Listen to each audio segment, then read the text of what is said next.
எல்லோருக்கும் வணக்கம். நிறைய தெரிந்த முகங்கள். மாதேஷ் சார் வந்தது, அவரை பார்த்தது ஒரு சந்தோஷம்தான். ஏன்னா சாக்லேட் படம் அப்போது நிறைய பேசிகிட்டு இருப்போம் சினிமாவை பற்றி. இன்றைக்கி அன்னைக்கு விட்டதை இன்றைக்கி ஆரம்பித்து நான் சொன்னேன், மலேசியன் ஃபிலிம் ஃபெஸ்டிவலில் ஒரு படம் பார்த்தேன், ஒரு சைனீஸ் ஃபிலிம். அவ்வளோ பிரமாதமாக இருந்தது அந்த டைரக்டர் அப்படின்னு சொல்லி டிஸ்கஸ் பண்ணிட்டு இருந்தோம். இதுதான் எங்களுடைய குடும்பம். எப்போ யாரை மீட் பண்ணாலும் ஒரு புது உற்சாகம், ஒரு புது சந்தோஷம். ஏஞ்சல் இருக்காங்க. ஏஞ்சல் ஃபிலிம் இன்ஸ்டிடியூட்டில் கிராஜுவேட் ப்ளஸ் மெட்ராஸ் டாக்கீஸ்லேயும் ஒர்க் பண்ணவங்க. ஷீஸ் ஃபிலிம் பற்றி எல்லா தெரியும். ரிங்கு இருக்காங்க, மை ஃப்ரெண்ட். ஃப்ரெஞ்சில் நானும் அவங்கள பார்த்தா ஃப்ரெஞ்சில் பேசிக்குவோம். 2 பேரும் ஃப்ரெஞ்சு படித்தவங்க. அவங்க நல்லா படித்தாங்க, நான் கொஞ்சம் ஓரளவுக்கு சுமாராக படித்தேன். கம்மிங் டு திஸ் ஆல்பம், இது ஒரு வித்தியாசமான ஒரு க்ரியேட்டிவ் ஒரு ஈரா அப்படின்னு சொல்லலாம். ஏன்னா முன்னாடி சினிமா தான் இருந்தது, ட்ராமா தான் இருந்தது. ப்ளேபேக்கில் ஆர்கெஸ்ட்ரா இருக்கும்போதே சிங்கர்ஸ் பாடினதை நாங்கள்லாம் பார்த்த டைம் அது. இப்போ anything is possible, every thing is possible. நிறைய அவென்யூஸ் இருக்குது. அப்படி அவென்யூ இருக்கும்போது தான் நம்ம நல்லா பாடுறவங்கள, நல்லா மியூசிக் பண்ணுறவங்கள பார்க்க முடியுது. இந்த சாய் அபியங்கர்னு எனக்கு தெரியவே தெரியாது. அவன் அந்த சின்ன பையன் நம்ம ஹரிணி அண்ட் திப்புவோட சன்னுன்னு தெரியவே தெரியாது. நம்ம ஃபேமிலி நம்ம பார்த்தேன்னா ஹரிணி முதல்ல நம்ம ஸ்டுடியோவில் தான் கூட்டிகிட்டு உட்கார வச்சு நிலா காய்குதேன்னு பாட வச்சது இப்போ எனக்கு ஞாபகம் இருக்குது. ஸோ இந்த மாதிரி புதுசாக டேலண்ட் புது அவென்யூலேருந்து வரும்போது, ஸோ அந்த சாய் அபியங்கரோட பாட்டு 2 நாள் ஏதோ ரொம்ப ஹிட் சினிமாவில் இருக்கிற பாட்டுன்னு நினச்சிட்டு இருந்தேன். பட் அது ப்ரைவேட் ஆல்பம் தான். இன்றைக்கி அதே மாதிரி இன்னொரு ப்ரைவேட் ஆல்பம். ஸோ அந்த அளவுக்கு இதுவும் வெற்றி பெறணும் அப்படிங்கிறது என்னுடைய ஆசை. அது ஒரு யங் டேலண்ட். இது ரொம்ப mature and at the same time சினிமாவை பற்றி எல்லாம் தெரிஞ்ச ஒரு டேலண்ட்டு. இது எக்ஸ்பீரியன்ஸ் இருக்கிற ஒரு டேலண்ட்டு. இந்த ஆல்பமோட கொஞ்சம் இது நான் கேட்டேன். இது வெரி பெப்பி. எப்படி மியூசிக் எங்கே போய் சேரணுமோ அந்த மாதிரி மியூசிக்காக இருக்குது. சங்கீதம் இல்லைன்னா வாழ்க்கையில் என்ன மிச்சம் இருக்குது? எனக்கு என்ன ஞாபகம் இருக்குது, இந்த டைரக்டர்ஸ் எல்லாம் ரொம்ப புத்திசாலித்தனமாக கேள்விகள் கேட்பாங்க. அதுக்கு ஆர்டிஸ்ட் கரெக்டாக பதில் சொல்லணும். ஏன்னா அதை வச்சு தான் நம்மளை இந்த கேரக்டர் கரெக்டாக இருப்பாங்க. ஒரு டைரக்டர் என்கிட்ட கேட்டார், நீங்கள் வாழ்க்கையில் முக்கியமான சம்பவங்களை எதை வச்சு ஞாபகம் வச்சுக்குவீங்க அப்படின்னு கேட்டார். நான் சொன்னேன், அந்த சமயத்தில் எந்த பாட்டு ரொம்ப பிரபலமாக இருந்ததோ, அந்த சுச்சுவேஷனுக்கு எந்த பாட்டு சரியாக இருக்குமோ அதை வச்சு தான் நான் அந்த சம்பவத்தையே ஞாபகம் வச்சுக்குவேன். உடனே கரெக்ட் ஆன்சர்னு சொல்லிட்டு போனார் என்கிட்ட. ஸோ அதனால் சினிமாவில் லைஃப்லேயே சங்கீதம் இல்லைன்னா, மியூசிக் இல்லைன்னா ஒன்றுமே இல்லைன்னு தான் சொல்லணும். காலையில் எழுந்தோடனே ஒரு பாட்டை கேட்டால், ஆக்சுவலி நேத்திக்கு நான் காலையில் 6 மணிக்கு வந்தால் என்னுடைய வீட்டில் வேலை செய்கிறவங்க ஒரு புது டிரான்சிஸ்டர் வாங்கி கொடுத்துருக்கேன். அதில் பாட்டு கேட்டுட்டு இருந்தாங்க. சந்தோஷமாக இருந்தது. நாளே சந்தோஷமாக ஆரம்பிச்சது, ஒரு ரம்யமாக ஆரம்பிச்சது. ஸோ அதனால் இந்த ரம்யமான சந்தோஷமான சங்கீதத்தை கொடுத்த உங்கள் எல்லாருக்குமே நாங்கள் நன்றி சொல்லணும். நிச்சயமாக நன்றி சொல்லணும். திரும்பவும் சொல்கிறேன், சங்கீதம் இல்லைன்னா வாழ்க்கையில் வேறு எதுவுமே கிடையாது. Thank you so much. எனக்கு இங்கே இந்த பிரசாத் லேப் பார்த்தோன்னே ஒரு ஞாபகம் வருது. குடும்பம் ஒரு கதம்பம் படத்துக்கு டப்பிங் இங்கே தான் பண்ணோம். அந்த படத்தில் லூப் டப்பிங் அப்படின்னா ஒரே இதை போடுவாங்க, திரும்பி திரும்பி திரும்பி போடுவாங்க. கரெக்டாக பிடிச்சி சொல்லணும். அதுக்கப்புறம் நெக்ஸ்ட் டேக் அப்படின்லாம் கொஞ்சம் நேரம் வெயிட் பண்ணலாம் முடியாது, ஏன்னா ப்ரொஜெக்டர் போயிட்டே இருக்கும். ஸோ அங்கேருந்து நம்ம டிஜிட்டல் டெக்னாலஜி, ஏஐ டெக்னாலஜின்னு இவ்வளோ தூரம் வந்தாலும் மனிதர்கள், நட்பு, உறவு எல்லாம் இருக்குது. இன்றைக்கி இந்த குடும்பத்தோடு எனக்கு இருக்கிற நட்பு, அந்த குடும்பத்து மேலே எனக்கு இருக்கிற மரியாதையில் தான் வந்தேன். ரெஹானாக்கு தெரியுமா தெரியலான்னு தெரியல.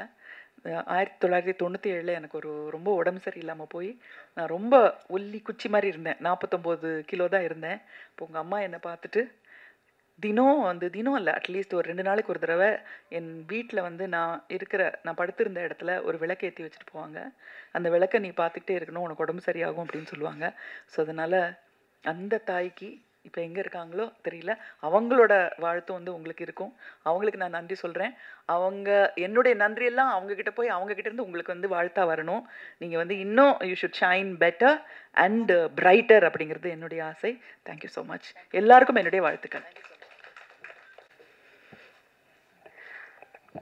எல்லாருக்குமே மதிய வணக்கங்கள்.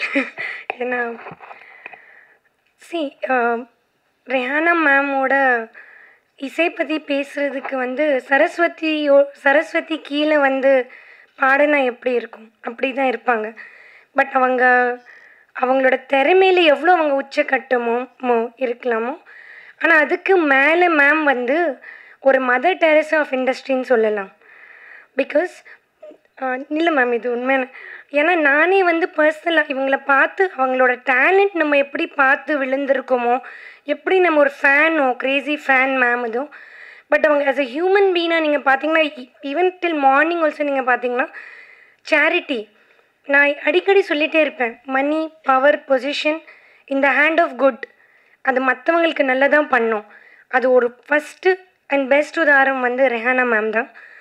ஏன்னா லைக் எவ்ரி டைம் அவங்க என்னன்னா மோர் தென் ஒரு டேலண்ட், அந்த பிளெஸ்ஸிங் அவங்களுக்கு என்ன சொல்கிறாங்கன்னா காட் பிளெஸ்ஸிங் இருந்தாலும் அதை வச்சுட்டு அவங்களுக்கு அவங்க அந்த பொசிஷன் யூஸ் பண்ணாமல் நான் மற்றவங்களுக்கு நான் எவ்வளோ சேரிட்டி பண்ணலாம். ஏன்னா எங்கள் குரூப்பில் வந்து பார்த்திங்கன்னா ஃபஸ்ட்டு விஷயம் மேமை பார்த்து நான் மயங்கினது வந்து சேரிட்டி.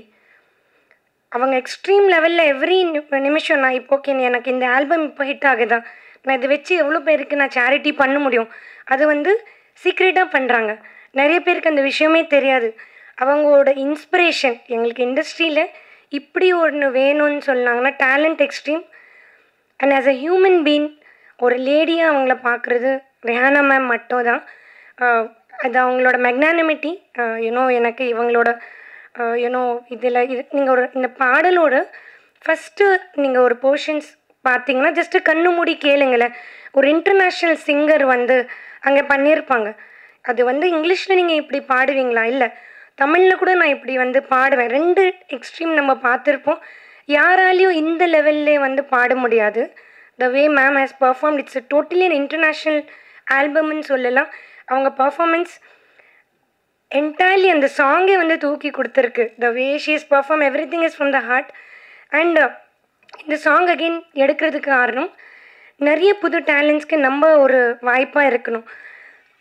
இட்ஸ் நாட் ஓன்லி அந்த வாய்ப்பாக இருக்கணும்.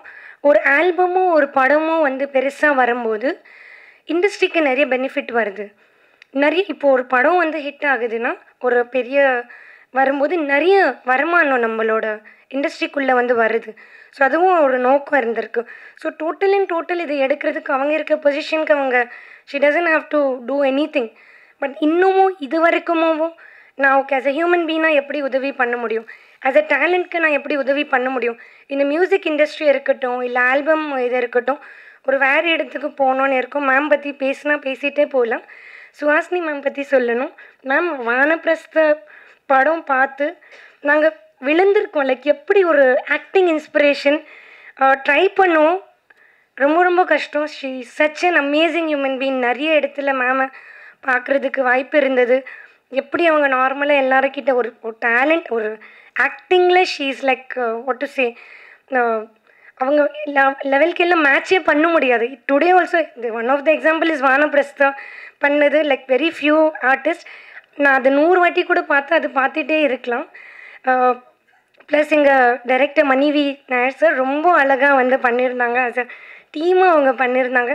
Emil Mohammed such a amazing young talent, அமேசிங்காக மியூசிக் வந்து பண்ணியிருந்தாங்க. மைக்கேல் சார் சொல்லணும். எங்கள் இதில் ஒரு ரொம்ப இம்பார்ட்டண்ட்டான பர்சன் ஜான் சார். ஏன்னா அவங்க துபாயிலே இருந்தாங்க. அப்போ நாங்கள் ஒரு ஜஸ்ட்டு ஒரு ட்ரையல் ஷூட் ஒன்று பண்ணிகிட்டு இருந்தோம். அது ஒரு இன்டர்நேஷ்னல் வைப் கொடுக்கறதுக்காக. அங்கேருந்து இன்றைக்கி விழா இந்த ஆடியோ ரிலீஸ் வரைக்கும் உண்மையே அவங்களோட ஹார்ட் ஒர்க் கொடுத்துருக்காங்க. So thank you so much media people, my press friends. ரொம்ப நீங்கள் சப்போர்ட் பண்ணுறீங்க. இந்த சாங்கை கூட ப்ரமோட் பண்ணுங்கள் மேக்ஸிமம். ஐ நோ நீங்கள் பண்ணுவீங்க. எப்போவுமே உங்கள் லவ் சப்போர்ட் வேணும். தேங்க்யூ. இதில் கவிஞர் ருத்ரா எழுதியிருக்காரு. ரொம்ப ஃபென்டாஸ்டிக் டேலண்ட்னா ஃபென்டாஸ்டிக் டேலண்ட். இப்படி உட்காந்துட்டு நாங்கள் தோசை சுட்டுற ஸ்பீடில் அவர் வந்து லிரிக்ஸ் எழுதிடுவார். அந்த ஸ்பீடில் நான் டியூன் போட முடிஞ்சதுன்னா I will be very happy. அதுவும் நாங்கள் பண்ணியிருக்கோம். நான், ருத்ரா, எம்எல் 3 பேருமே ஒரு தோசை சுடுற ஸ்பீடில் ஒரு அதர்ம கதைகளில் ஒரு சாங் பண்ணியிருக்கோம் நாங்கள். ப்ளஸ் த சிங்கரும் இருந்தார், அந்த கானா சிங்கர். அவ்வளோ ஃபாஸ்ட்டாக பண்ணோம். அது தெரிஞ்ச உடனே தான் எனக்கு தெரிஞ்சது, ஓகே எனக்கும் நிறைய டேலண்ட்லாம் இருக்குது, நான் டியூன்லாம் ஃபாஸ்ட்டாக போட முடியுது அப்படின்ட்டு. அண்ட் ஆல்சோ ரம்யா அவங்க தான் இதில் ட்ராக் பாடி எனக்கு அந்த வெஸ்டர்ன் ப்ரொனவுன்சியேஷன் சொல்லி கொடுத்தாங்க அண்ட் இங்கிலீஷ் லிரிக்ஸ் அவங்க எழுதாங்க. அவங்களுமே is a very talented girl. She'll also become a big singer. இதில் ஹார்மனிஸும் பாடியிருக்காங்க. தென் எமில் வந்து இஸ் அ கிரேட் டேலண்ட். அவர் ஒரு அனிருத் மாதிரி ரஹ்மான் மாதிரி வரக்கூடியவர். என்னன்னு தெரில, அமிங்கி கிடக்கிறாரு. ஒரு நாள் definitely he'll come out. Maybe independent ஆல்பம்ஸில் அவரோட நேம் பெருசாக வரும்னு நினைக்கிறேன். Maybe not in movies, I don't know. But in Canada is a big name. தமிழ்லேயும் ஒரு பெரிய லெவலில் வரணும், இந்தியாவில் வரணும், சவுத் இந்தியாவிலும் வரணும் அப்படின்னு நான் வேண்டிக்கிறேன். மணி வி நாயர் இது டைரக்ட் பண்ணுறாரு. With such passion he has for cinematography and is actually DI artist. But ரொம்ப பியூட்டிஃபுல்லாக டைரக்ட் பண்ணக்கூடியவர். அவங்களால வர முடியல, ஓணம் தான் அவங்களுக்கு முக்கியமாக போச்சு, இங்கே வரமாட்டேங்கிறாங்க. எனிவே தேவை ரொம்ப ஷார்ட் நோட்டீஸில் சொன்னதுனால தான் பிரச்சனை. ஃப்ளைட் டிக்கெட்ஸ்லாம் ரொம்ப ஹெவியாக இருந்ததுனால அவங்க கிளம்பி வர முடியல. Maybe some other time we can meet with Mani and ML. Then thank you John sir for everything whatever you done, and my friend Balaji last minute he came and took over. அவனை கெஸ்டா கூப்பிட்டா, அவன் Sun TV head and Raj TV head. ஆனால் வந்து கெஸ்டா கூப்பிட்டா நான் anchor தான் பண்ணுவேன்னு வந்து உட்காந்துட்டான். And Aravind, Archana, everyone, and Raindrops were always great support for me. Thanks a lot. And let's see the song now. எனக்கு இந்த பெரிய வாய்ப்பு கொடுத்த ரெஹானா மேமுக்கு ரொம்ப தேங்க்ஸு. ஆக்சுவலி நான் ஒரு நடிகராக தான் இந்த ஆல்பத்துக்கு போனது. ஆனால் சிங்கராக தான் நான் ரெஹானா மேமை பார்த்துருக்கா. பட் அவங்களே வந்துட்டு செம்மையாக நடிச்சிருக்கா, செம்மையாக டான்ஸ் ஆடியிருக்கா. அவங்க எனர்ஜி லெவலெல்லாம் வந்துட்டு ரொம்ப வேறு லெவலில் இருக்காங்க.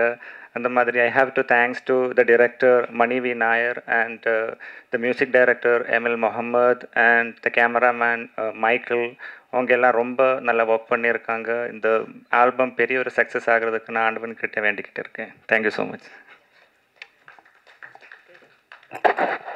இந்த மியூசிக் டைரக்டர் பற்றி சொல்லணும். என்னோட பழைய ஃப்ரெண்ட் அவர் பெரிய ரஹ்மான் ஃபேன். ஒரு நாள் என்னோட சிஸ்டர் ஸ்டுடியோவில் பால்கனியில் நின்றுட்டு இருந்தார். இப்போ நான் மலை மேலே பாடிட்டு எங்கள் தம்பி வீட்டிலேருந்து நான் ஆட்டோ பிடிக்கிறதுக்காக என்னோடய சிஸ்டர் வீட்டு பக்கமாக போயிட்டுருந்தேன்.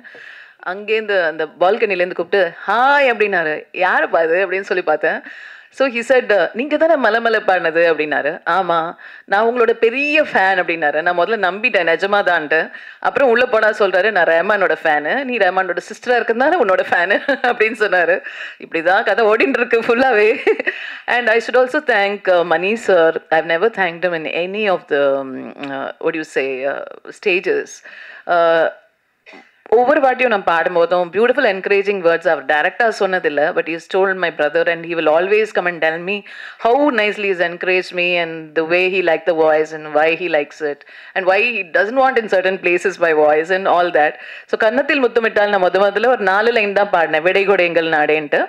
அப்போது மணி சார் வந்து his I believe he told Rahman யார் இந்த வாய்ஸ்ன்ட்டு. அப்போது ரஹ்மான் நினச்சார் சிஸ்டர் பாட வச்சா ஏதோ தப்பாக நினச்சிப்பாரோன்ட்டு ரொம்ப கேர்ஃபுல்லாக அது என்னோட சிஸ்டர் அப்படின்னு சொல்லியிருக்கார். ஏன் ஃபுல் பாட்டும் பாட வச்சிருக்கலாம், நீ சொல்ல வேண்டியதானே அப்படின்னு சொன்னாராம். So that comment for me is like my whole lifetime achievement மாதிரி. It made my day that day. அது மட்டும் இல்லை, அப்புறம் ரீரெக்கார்டிங் ஃபுல்லாக நான் பாடினேன். அப்புறம் சாரட்டு வண்டியில், தென் ஐ sang in கெடா கெடா கரி. Then so many Mani sir combination in the Ponniyin Selvan 1ல கூட. ஸோ he அதாவது மணி சார் நான் பாடிட்டா டெஃபினட்டாக தூக்கக்கூடாதுன்னு நினச்சிடுவாரோ என்னமோ தெரியல, மோஸ்ட்லி இருந்துடும். So I am very very happy to sing for such a great director and yeah and is a wonderful ரசிகர், அவ்வளோ அற்புதமான ரசிகர் அவர். And I should also thank Madhesh. என்னை வந்து என் ஃபர்ஸ்ட் சாங் அது கொடுத்து சோலோவாக கொடுத்து அது ஒரு மிகப்பெரிய ஹிட் ஆக்கி இன்ன வரைக்கும் மலை மேலே நான் ஸ்டேஜில் பாட முடியுதுன்னா அது because of Mathesh sir. So I give first importance to him because he did that to me. Of course Rahman, he made me sing from chorus till this he has brought me, and thanks to Rahman. And now Komal Sharma is going to speak to us. The beautiful lovable Komal Sharma.